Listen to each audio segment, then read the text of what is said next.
Hey guys, I hope you're having a great day, and today we will be talking about audiobooks. I have been using an audiobook application. Why would I say application? An app. I used an app. I have been using Script for the past 2 months. Well, okay, no, that's not true. I used it for a month. I stopped, and now it's been a month that I've been reusing it again. The reason was I started working 15 hours a day at some point because of the pandemic that is currently happening. And so I didn't have time to read, listen to absolutely nothing. So I stopped using the app and I just started using it again because I have stopped working at that place. First of all, I want to talk about the apps that exist. So the most common is Audible, and it's not the greatest app, I would say, because first of all, it is $10 a month, and you get in that time a free book to listen to, and all of the other books that are in the app are costly. Is that a thing? They cost money. They're not free, and so you only have one free book per month. And so it's basically paying $10 per month for one free book. And so to me, it was a bit, how could I say that?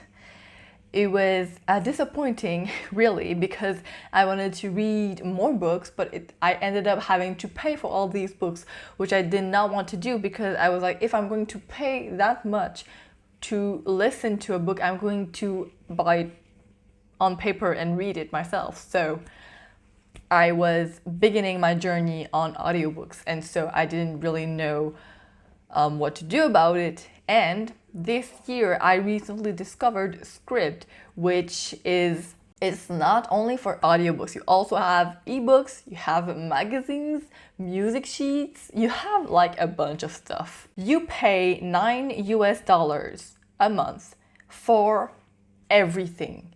For free. Well, for free, I mean, you pay the $9 a month and everything that is inside is included in your membership, which is, to me, completely insane. It is perfect for anyone who wants to read or to listen to a bunch of books and for a very low price. And now, I know what you're going to say, but they're probably like non-popular books that nobody wants to read or listen to, and excuse me, let me go on my app right now and just go and check out which books are currently available to listen to. Currently, right now, I am listening to More Happy Than Not by Adam Silvera, which I would like to say that Adam Silvera is like a super popular author, and his debut novel is in here. Let me just go in the beginning of the homepage and let me go through audiobooks, and let's go to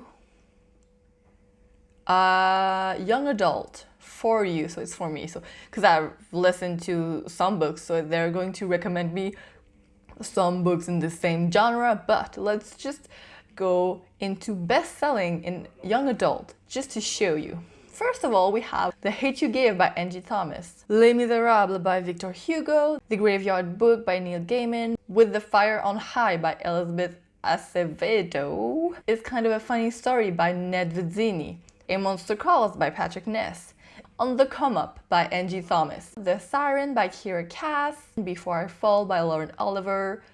Like, you get it, okay? I think you get it. These books, there are so many books that you can listen to. It is insane, okay? And these are only young adult. You have so many others. They're all free. Like, okay, let me just, like, I decided to listen to this book. Yes, No, Maybe So by Becky Albertalli. I just click on it and I can just listen now, include it in your membership at no additional cost. And I only paid $9. Well, for the month of July. And I'm going to pay another $9 for the month of August, and everything will still be free, available for whenever I want to listen to it, which is, I'm going to say it again, awesome. Alright, so this video is going to help you listen to books. How is that even a sentence? I don't know. First of all, the narration. It is super duper important that you find a good narrator when you listen to a book. The reason is that if you start listening to a book and you don't enjoy the narrator, you are most likely going to hate the book. Even if it is your favorite book, if it's narrated by someone who you don't like, don't enjoy, you will hate that book. And you will hate yourself because you will have listened to 8 hours of a book that you just hate now. So completely useless. I don't have a trick to find a good narrator. You just have to listen to books. So it's that. So the good thing is that with Scribd, everything is free. So you can just try books for free, and if you don't like it, you just stop listening to it and you start listening to another book. So it's absolutely no biggie. For my personal taste, I prefer women because somehow they speak in a better way. I don't know how to explain that, but I listened to one narrator, which I don't remember the name, but he was speaking, I feel like he had a little bit of a Texan accent, and for narrators it's not that good because I couldn't understand much of what he was saying even with the normal speeding rate. So it was hard to, I had to concentrate a lot just to listen to it. So it was a little bit harder to just enjoy the story. But yeah, currently with More Happy Than Not, it is a guy and I've been enjoying it so far. So maybe it's not just a guy thing. It was probably just that guy's thing.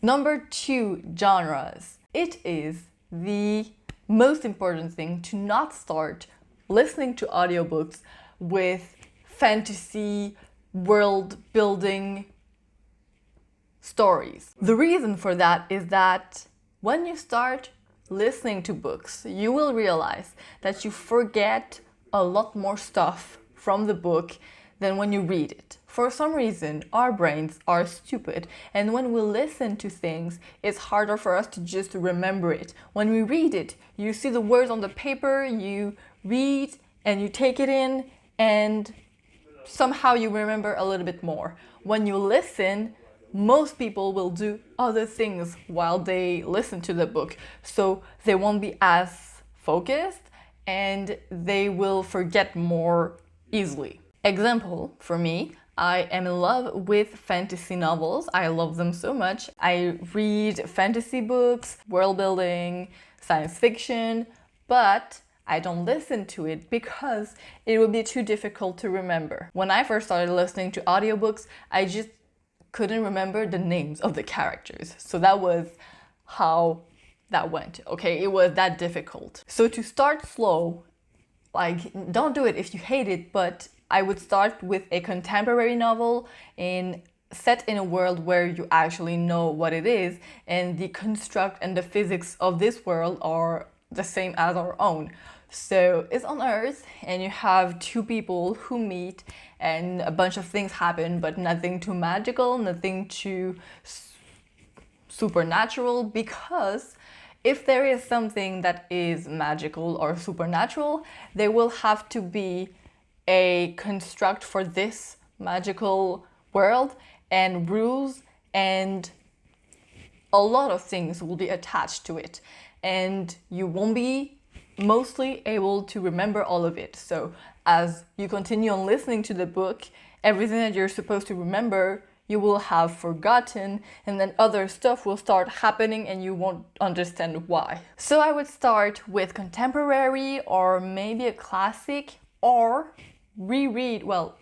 listen to books you already read, like your favorite book or your favorite series. Start with those so you actually know what will happen. So it's not a big deal if you stop paying attention, but still important that you still focus and listen to the story. The most difficult thing for me for some reason is to remember the main character's name, because most of the books that I've been listening to, it's first person, so the character don't talk about their name. They don't say their own name all the time. And so when somebody else calls at them with their name, I always am like, who that is? Who is that? Then I remember that it's the first character, but it's just difficult to remember the names and to actually know how they're written for some reason. English is not my first language, so sometimes I hear words and I'm just like, what is that? I don't know what it is, because it's so weird. And so in More Happy Than Not, the main character's name is Aaron, Aaron, and I kept hearing Aaron like Erin, and I was like, isn't the main character like a guy? And so I was very confused for like about 5 minutes until I realized that it was Aaron, like Aaron, not Aaron. It sounds the same. Number 3, multitasking. This is something really important, and well, for many reasons, but the main one being you don't just want to sit there and listen to a book. It looks and is weird for people around you to just listen and do nothing else. My boyfriend has been looking at me weirdly when I just sit down and listen to a book, so I've been not doing that because it freaks him out. I have been doing other things while listening that don't take too much brain power, because anything that is related to reading, listening, well, obviously you're already listening, talking, anything that is related to words, you cannot do while listening. You cannot read something and listen to something else. It won't work. And you cannot write, because you will start writing what you're listening to, so not a good combination. What I would recommend is doing small tasks at first, and after that start doing bigger tasks that will be more physically demanding but not brain demanding. What? So for me personally, I listen to books while I'm driving, while I'm on public transit, while I'm drawing, coloring, anything that is related to art, it works, not writing. Puzzling, if you don't like puzzling, listen. It's fine, we can still be friends, but it is nice to puzzle, okay? It's stress relief, first of all, so, well, it depends how hard you are on yourself for not finishing a puzzle, but it is actually stress relief because you just focus on one thing and you don't have to focus on anything else, which is marvelous. So if you have something on your mind, when you start doing puzzles, it just goes away. And while you're puzzling, you can listen to things because your mind is actually looking for colors, shapes, and not words. And the last one, which I haven't tried, so I'm not sure it works, but in my head I feel like it will work just the same, and it is to run and cycle. So I'm guessing that if you run every day or you jog or whatever it is that you do, you can, instead of listening to music, listen to an audiobook. I think it would just work the same. And same thing for cycling. I don't think it would be that different. Be careful though, not 2 earphones on a bike, please. Be safe. Don't get run over by a car. That would be not my responsibility. Number 4, speed. You're going to have to listen to maybe 1 or 2 books before being at ease with the speed, but reading books at normal speed rate is, to me, a waste of time. The reason why is that narrators actually are trained to read slowly, because some people have difficulty to listen to things, and so normal speeding rate will be perfect for them. But if you want to be a little bit faster and actually be more attentive to what you're listening to, you can up the speeding rate to 1.2 or 1.5. I did not start listening to books at 1.5 speeding rate. That would be ridiculous. The only thing that you have to look out for is if you can understand the narrator correctly and you're at ease with how they speak. So if you start putting the speed up, you will actually keep understanding what she says or he says, and there won't be any problem. This is one of the main reasons why they speak so slowly, is that if the speed is up, they will still be words and phrases completely. Like when you speed up a video, it will be all like and you won't hear anything what's happening. So when they go normal speed rate, they talk very slowly and they make their words with the sounds very, very correctly, so that if you speed up the rate, it will still be understandable, because that would be otherwise useless. Me personally, I have been listening to 1.5 speed rate to most of my audiobooks. For the one that I'm reading right now, More Happy Than Not, it's been a little bit difficult because it's a guy, so I've been listening it to 1.2, but I think I will be able to put it to 1.5 at some point throughout the book. It's once you get used to hearing the person's voice and how they speak certain words, it will be easy to speed up the rate. And now for my pros and cons of audiobooks. First of all, we'll start with the pros because it's fun. First of all, you can multitask, which is super nice because you can actually do stuff and listen to a book. So it's actually very, very proactive, because if you were to read a book, you couldn't do anything else. But if you're doing the dishes or doing the laundry or cleaning around the house, you can still listen to a book and you're actually making progress while doing other progress, which is to me mind-blowing. Second of all, it helps with big books. So example, you have The Priory of the Orange Tree, which is a book that I've been afraid of reading for since I discovered it and since I found out his size, and so I've been afraid of reading it. I'm not saying that it's on script, I don't know actually, but if you have big books like that and that you absolutely don't want to read because you're very, very much afraid of never finishing it, you can actually listen to it and you won't realize that a lot of time has passed and that you've done actually a good chunk of the book. And finally, number 3, the cost for this app, Scrib, is incredible compared to Audible and compared to, I don't know which one other apps there is, so I'm sorry, but just compared to Audible, sorry, just compared to Audible, Scrib is like up here.